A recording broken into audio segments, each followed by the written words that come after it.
This first series of slides shows a few of the steps as I begin to remove small amounts of metal in certain portions of my artwork to create the three-dimensional image on the first side of the piece. This work continued through about 10 etching cycles until all of the resist was removed from the first side of this piece. As you can see, once all the resist is removed, the piece doesn't look like very much. But now is the most exciting part, where we're going to sand away all of the sludge and residue left from the etching steps. Using a flat piece of wood as a sanding block and a sequence of 600, 1000, and 2000 grit wet sandpaper, we get our first glimpse at what the artwork will look like as we sand away all of the residual sludge to reveal the image.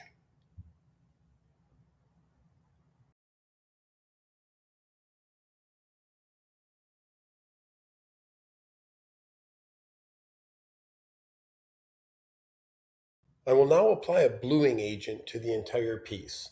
I'm using brass black as I find it does a better job than traditional gun bluing.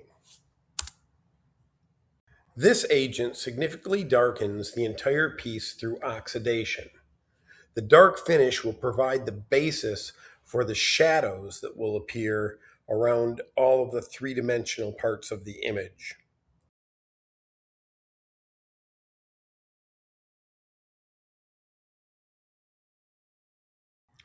Once somewhat dried, the excess agent is wiped from the piece.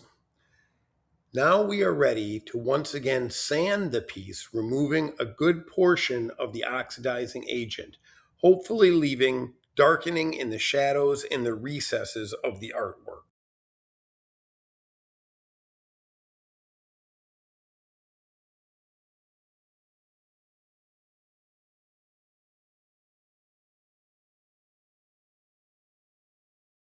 I begin the wet sanding with a small amount of baking soda in the water.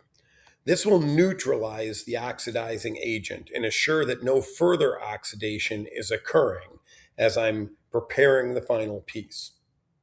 How much sanding you do is a matter of personal and artistic preference to create the look and the shadows that appeal to you. Here's a quick look at the finished artwork on the first side of the axe.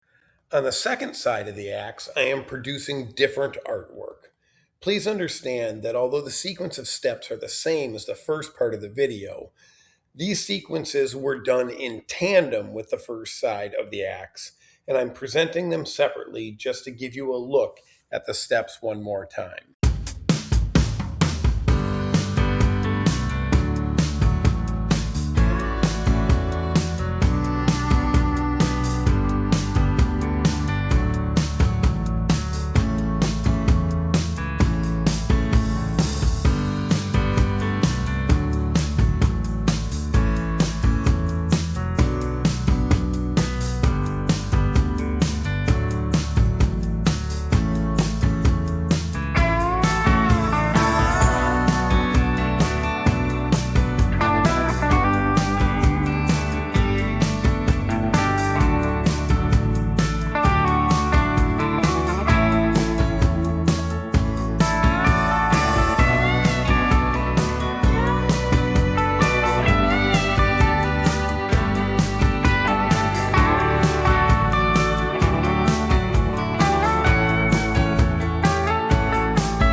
Here's a look at the finished product. I created the belly plate, carved the handle, and hung the head off video.